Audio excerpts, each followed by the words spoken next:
에바 일루즈의 사랑의 사회학에 대해서 할 건데요. 에바 일루즈는 사실 청파동 살롱 2017년에 이미 사랑은 왜 아픈가를 소개를 했었어요. 이게 숙녀북이죠. 심지어 우리 사이버 숙녀회 2패 원서 퀴즈 문제이기도 해요. 5번이에요. 5번. 감정사회학의 필독서로 꼽히는 감정자본주의. 사랑은 왜 아픈가? 사랑의 사회학. 사랑은 왜 불안한가의 저자는 누구인가요? 정답! 에바 일루즈! 아, 그렇습니다. 에바 일루즈. 그녀는 자본주의 속에서 지나치게 심리학적으로 해석되고 있는 사랑과 고독, 불안에 대해서 사회학적 접근을 하고 있는 아주 대표적인 학자고요. 우리 작년에 했던 자살론을 기억하는지 모르겠어요. 작년에는 자살 연구자 순주 씨를 모시고 에밀 듀르켐의 자살론을 읽었는데요. 자살도 그렇게 생각해. 어떤 한 개인의 마음이 약해서 우울증에 걸려서 이런 식으로 생각하는데 그것도 맞아요. 그건 또 맞는데 그것보다 더 큰 사회라는 구조 안에서 어떤 사회학자의 시선으로 자살을 봤는데 이번에는 우리 연애나 사랑도 이 사회학자의 시선을 한번 볼게요.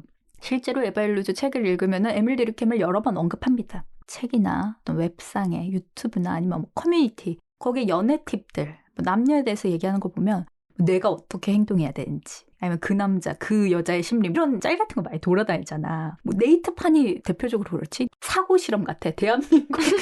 대한민국의 정서가 여기에 있구나. 아, 진짜. 이제 공통된 정서가 이쯤이구나. 그러니까 그걸 보면은 개인의 문제, 한 명의 미성숙이나 그런 문제로 보고 있어. 한번 시각을 한번 바꿔봅시다. 에바 일루즈 뭐라 그러면요. 인스타그램이나 광고 속에 그런 모델처럼 데이트를 하고 싶거나 영화 속의 한 장면처럼 낭만적 사랑을 나누고 싶은 그런 욕망을 추구하는 것도 소비문화라는 사회적 힘이 일상 안에서 작용하는 사회적 현상이라고 그냥 말하고 있고요. 사랑과 행복을 개인적인 차원, 주관적이거나 심리적인 현상으로 단정하지 않고 사회문화적인 현상으로 다른 시각으로 보려고 하고 있습니다. 우리도 한번 오늘 이걸 해볼까요? 한 번씩 시간을 이렇게 넓고 크게 해보자. 또 안 보이던 게 또 보이기도 하거든요. 단행본 책이 있죠. 사랑은 왜 아픈가, 사랑은 왜 불안한가 이렇게 사랑 시리즈가 있는데 에바 일루즈가 EBS에 본인이 직접 나와서 설명해 주시는 그런 시리즈가 있어요. 그 유명한 위대한 수업. 네, EBS가 너무 쉽고 친절하게 해줘서 사실 책을 안 읽고 영상만 보셔도 좋아요. 유튜브에도 올라와 있고요. 아니면 추천하는 건 영상을 먼저 보시고 그 다음에 에바 일루즈 책을 읽으면 이해가 빠르고 쉬울 수 있어요. EBS가 에바 일루즈 본인이 내놓은 책들을 아주 쉽게 아우르고 있어서 내가 굳이 이 방송을 할 필요가 있나 이런 생각이 들어.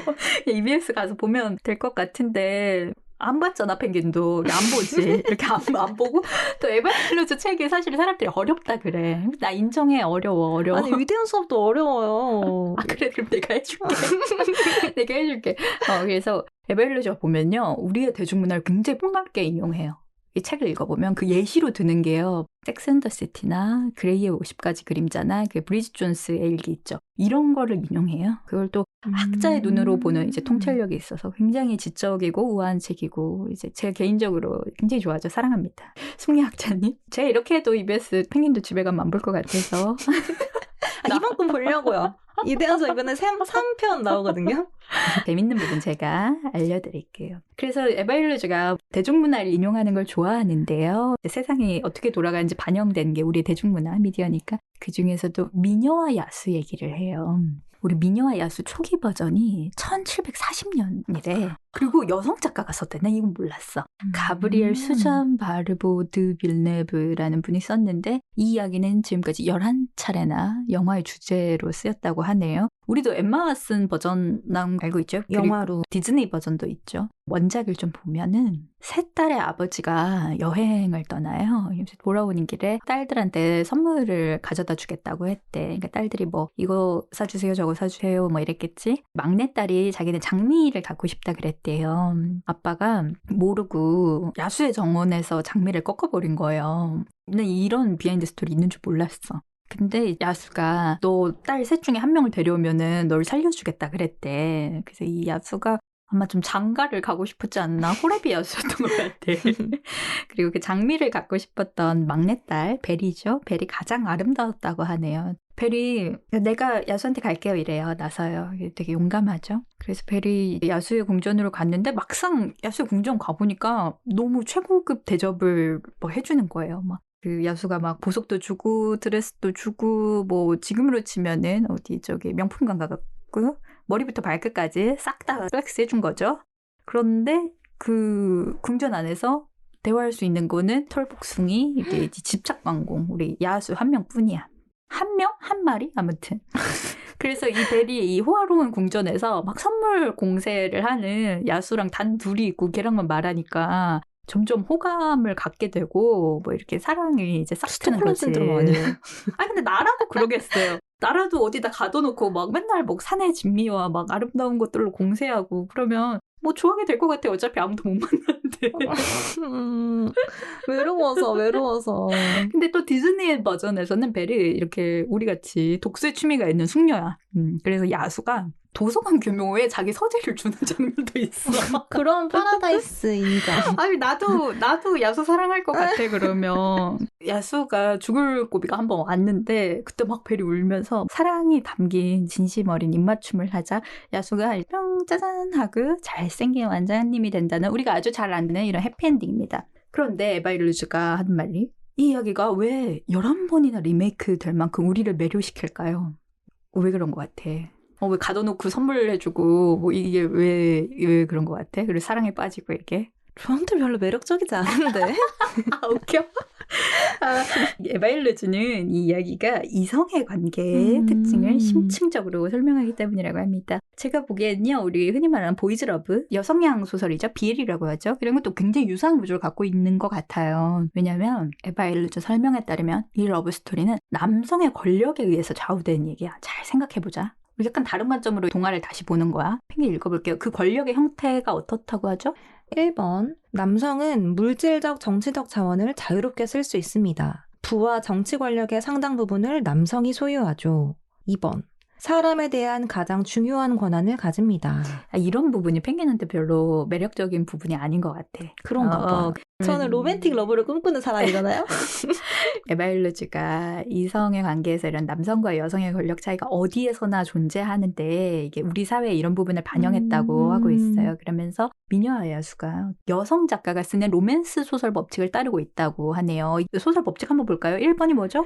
남성은 차가우면서 무섭게, 추하면서 잔인하게 그려라. 그러니까 야수는 이 법칙을 따른 캐릭터고요. 그러니까 집착관공이죠. 처음에는 뭐 냉담하고 무섭지만 결국에는 부드럽고 사랑스럽게 변하는데요. 이거는 우리가 잘 아는 그레이의 50가지 그림자에서도 마찬가지입니다. 에바일루즈가 이 소설을 많이 인용해요. 이 소설과 영화를. 그레이의 50가지 그림자 얘기를 많이 하는 책으로는 사랑은 왜 불안한가가 있는데요. 에바일루즈의 나레이션을 그대로 따와봤어요. 한번 읽어볼까요?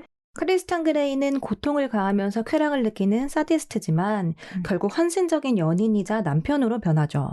두 이야기와 일반적인 여성 로맨스 소설에서 여자 주인공은 남성 권력에 굴복하며 처음에는 남성을 무서워합니다. 그리고 로맨스 소설의 법칙 2. 사랑의 힘으로 야수를 다정한 왕자로 바꿔라. 이게 여성 판타지의 핵심이라고 하고 있어. 야수인데 알고 보면은 뭐 왕자님이었다는 게 이제 여성 판타지의 핵심이래. 이거는 약간 우리나라의 평강공주 온달왕자 스토리 같기도 한데 우리 왕자님은 심지어 오질이야. 바보잖아. 나중에 똑똑해지는데. 그리고 야수는 그래도 부자라기도 한데. 아무튼 계속 해볼까요? 네, 예를 들어 미녀와 야수는 많은 여성 로맨스 소설이 그렇듯 여성에게 자신을 희생해야 한다고 가르치죠. 이런 이야기는 무조건적인 사랑을 그립니다. 네, 보면은 벨이 맨 처음부터 아버지를 위해서 자신을 희생하면서 얘기가 시작하죠. 마치 우리나라에도 있어. 공양미 300석에 몸을 팔아갖고 인당수에 몸을 던진 심청이도 보면 자기를 희생하죠. 이런 이야기는 그런 사랑만이 잔인함과 냉정함을 녹일 수 있다고 가르치죠. 따라서 여성의 미덕은 남성의 잔인함과 추악함을 견디는 것입니다. 또 감금과 야수의 손길에 항복하는 능력으로 정의됩니다. 미녀와 야수, 그레이의 50가지 그림자의 여자 주인공들은 정확히 그렇게 했습니다. 다시 말해 감금이나 세디스트가 가하는 고통을 받아들였던 거죠. 이게 펭귄이 싫어하는 부분이구나. 그래, 이 취향 아니구나 너는. 네. 야수는 부유한 남성으로서 벨에게 많은 걸 제공합니다. 그렇죠. 네. 보석, 아름다운 옷, 맛있는 음식, 값비싼 그릇 등을 주는데요. 그녀 스스로는 가질 수 없는 것들이죠. 정확히는 권력에서 배제된 탓에 가질 수 없는 것들입니다. 여기서 교환이 일어나요. 미녀는 야수에게 사랑을 주고 야수는 미녀에게 사회적 권력을 줍니다. 권력이라고 표현하는데 물질이라고도 할 수 있겠죠. 이런 이야기는 기본적인 공식을 제시하는데요. 또 이성 간의 거래라고 하고 있어. 헤테로섹슈얼 발견이라고 하고 있는데 남성의 경제적 안정, 사회적 지위, 사치품과 아름다운 여성의 조건 없는 사랑, 돌봄이 교환되고 있는 스토리야. 근데 내가 펭귄이랑 이 대본 쓰면서 얘기했는데 펭귄은 자기가 돈 벌어도 된다고 이제 맞아요. 자기를 돌봐주고 사랑해줬으면 좋겠다 그랬어. 생일 지금 보니까 반대네, 그치? 내가 널 먹여 살릴게. 날 사랑해. 나를 아주 포근하게 사랑만 해. 이런 알파걸도 또 별로 없어. 계속 에바일루즈의 설명을 네. 들어볼까요? 여성은 사랑을 통해 품위와 자율성, 평등을 누리길 원했어요. 사랑이 아니라면 허용되지 않는 것들이죠. 그래서 여성에게 사랑은 언제나 일종의 판타지였습니다. BS 에바일루즈 사랑의 사회학 총 7편 중에서 가장 마지막 에피소드에 나오는 부분이고요. 나머지는 직접 보시는 게 더 좋을 것 같고요. 그리고 안희경 씨랑 2017년에 인터뷰했던 기사가 있어요. 제가 굉장히 좋아하는 인터뷰라서 전부는 아니지만 일부를 제가 읽어볼게요. 네, 기사 링크는 또 첨부해 드릴 거고요. 제가 안희경 씨가 되어서 질문을 할게요. 네. 지금 우리는 사랑을 믿을 수 있을까요? 조금 다르게 접근해 볼까요? 우리에게 사랑을 발견하고 유지할 문화적 자원이 있는가라고요. 그래요. 로맨틱 러브요. 전 없다고 생각해요. 슬프네요. 진짜 슬퍼하시네요. 진짜 슬프네요. 집단적으로 역량을 잃었기 때문이죠. 어떤 능력이냐면 한 사람에게 집중하는 능력이요. 오늘날엔 성적 선택이 많아 감성적으로 한 사람에게 몰두하기가 훨씬 힘겹습니다. 결혼 전에도 그리고 결혼 중에도요. 그리고 다른 하나는 평등이에요. 매우 견고한 젠더 역할로 이루어진 가정일 때는 필요가 없었죠. 물론 한 젠더가 다른 젠더의 보살핌으로 이익을 얻어왔고요. 그러나 동등한 관계인 경우 훨씬 많은 양보와 조율이 발생해요. 서로 그냥 넘어가지 않을 테니까요. 거기에 성적인 선택은 평등을 더욱 복잡하게 진행시킵니다. 사람들은 언제라도 관계를 깰 수 있다는 선택의 자유를 품고 있으니까요. 네, 관계 또한 변했죠. 이제 사랑마저 거부하는 이들이 늘어갑니다. 관계를 유지하는 일은 왜 그리 어려운가요? 더 이상 성적으로 만족하지 않으면 관계를 멈추죠. 다른 상대를 찾기 시작합니다. 2, 3년이 지나면 시들해지는 경향이 있어요. 성적 관계의 의미를 정의하면 충성이에요. 우리는 서로 충실함을 원합니다. 그러면서 또 충성은 또 구식이라고 팽개칩니다. 그것이 하나의 원인이고요. 두 번째는 페미니즘이 남성과 여성 모두에게 평등할 것을 요구합니다. 그리고 많은 남성과 여성은 평등의 가치를 염두에 두려고 하면서도 어떻게 도달해야 될지는 막막해해요. 소비사회에 물들어 있으니까 먼저 자기의 요구를 챙기는데 급급합니다. 상대가 내 요구를 채워주는가에 민감합니다. 이는 너에게 나를 완전히 주겠다는 19세기 모델과는 딴판이죠. 소비문화는 우리를 자기중심으로 쾌락적 존재로 만들었어요. 뭔가 어렵거나 아프다고 느끼면 그 쾌락이 부서지니 생경하죠. 소비자로 누리던 만족이 아니니까요. 저는 이 단락이 진짜 인상적이었어요. 이게 평등이라는 게 경제적인 부분에도 작용을 하잖아요. 뭐 데이트할 때나 결혼할 때나. 근데 내가 진짜로 이 사람을 너무 사랑하는데 재고 따지고 할 게 사실 없잖아요. 내가 가진 모든 걸 다 주고 싶겠지. 19세기의 사랑처럼. 근데 또 19세기에는 또 다른 조건들이 있어요. 어떤 평판이라던가 뭐 집안의 그런 거나 이 부분은 책이나 EBS에서 아주 자세하게 다루고 있으니까 직접 보시는 걸 추천하고요. 그리고 사랑은 왜 끝나나의 해제를 연세대 문화인류학과 김현미 교수님이 쓰셨어요. 해제의 제목이 뭐냐면 쉽게 만나고 쿨하게 헤어지는데 누가 왜 괴로워하는가예요. 제목이 이거야. 교수님 해제를 팬기에 좀 읽어볼게요. 짧게 지속하고 쉽게 끝나는 사랑. 썸타다와 가성비라는 말이 연애를 구성하는 유행어가 되었다.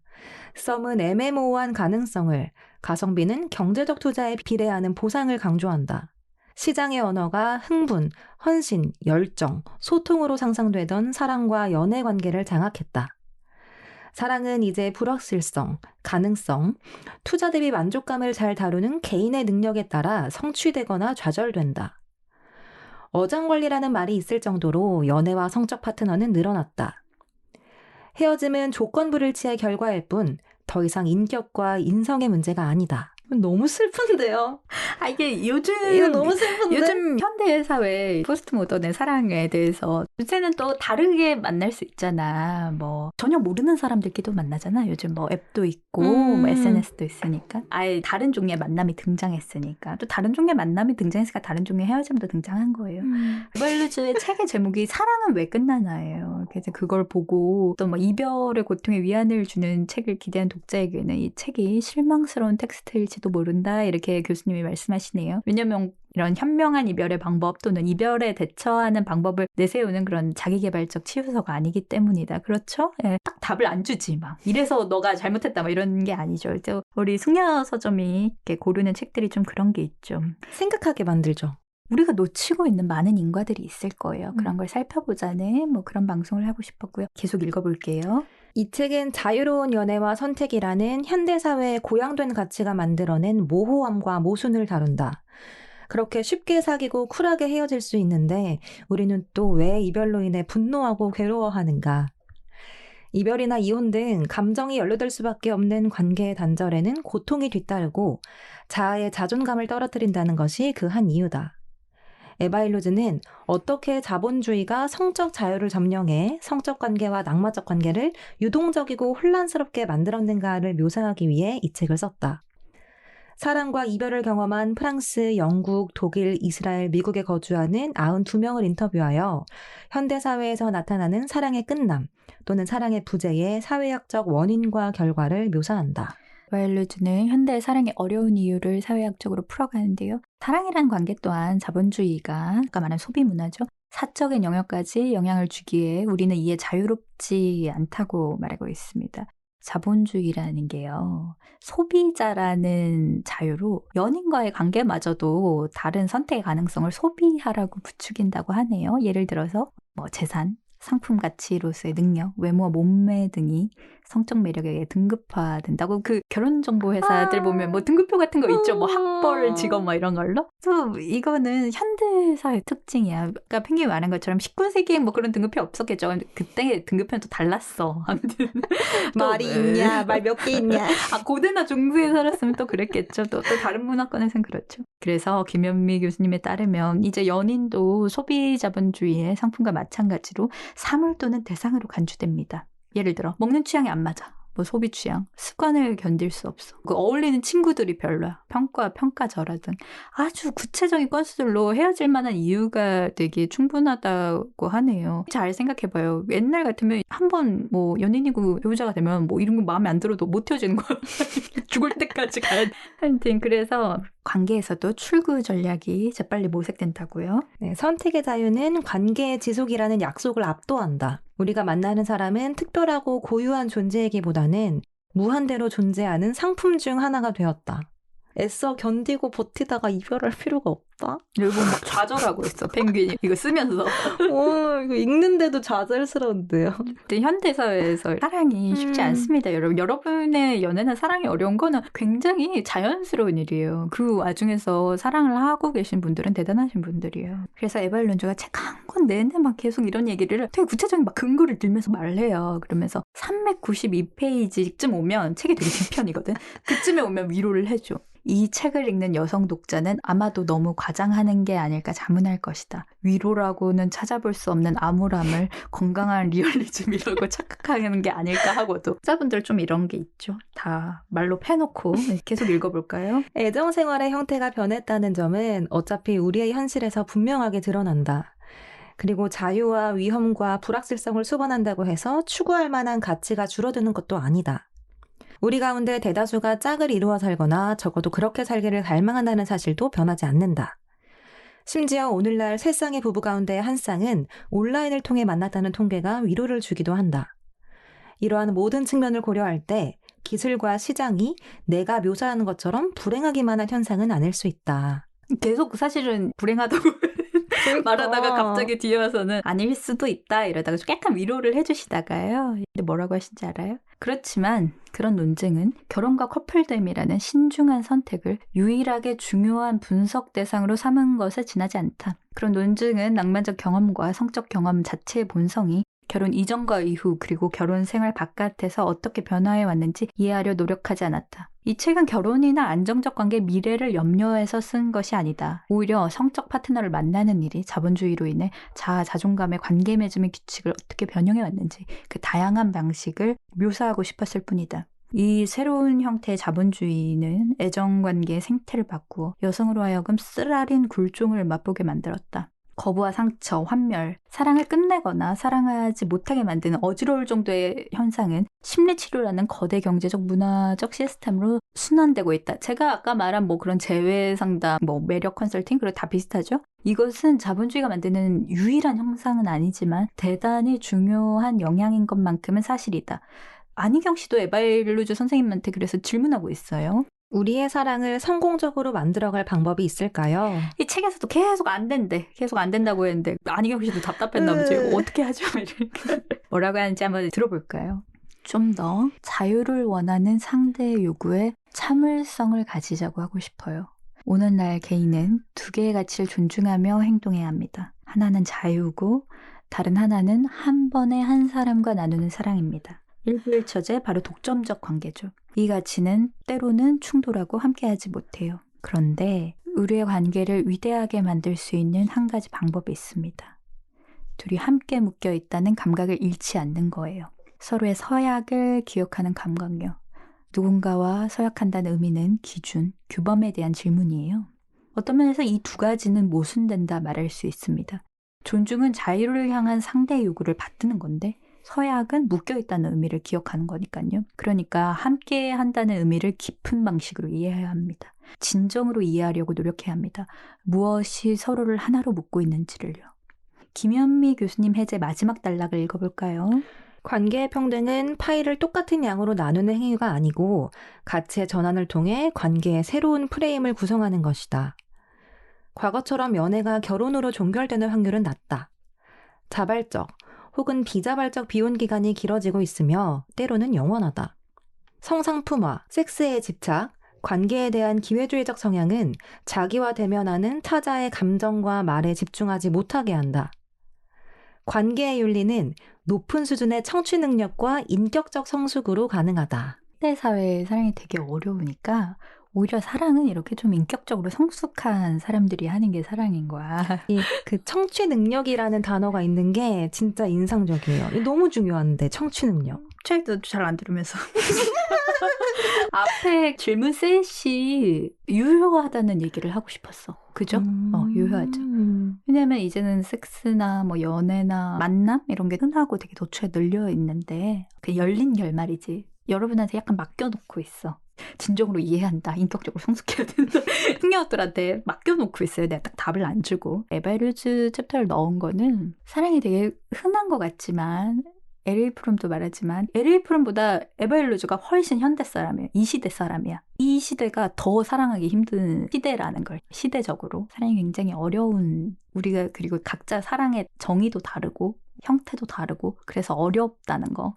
어려워서 여러분들이 지금 고생하고 있는 중이고 그거 되게 자연스러운 일이라는 거 그거를 이제 말하고 싶어서 내가 약간 초반에 넣었어요. 릴케를 인용하면서 에바일루즈 챕터를 넘어갈게요. 네, 인간과 인간이 사랑한다는 것, 그것은 어쩌면 우리에게 주어진 가장 어려운 일일지도 모릅니다.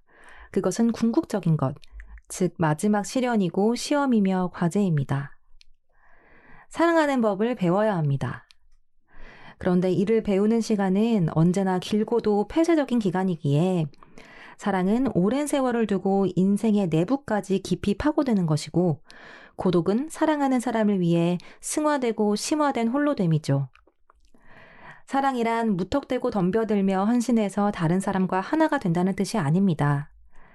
아직 깨닫지 못한 사람, 완성되지 않은 사람, 정리되지 못한 사람과의 하나됨이 도대체 무슨 의미가 있겠습니까?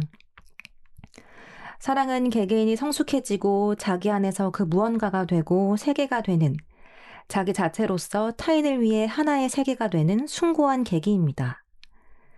사랑은 자기에 대한 크고 지대한 요구인 동시에 자기 자신에게서 뽑아낸 무언가를 더욱 넓은 곳으로 이끌어가는 것입니다.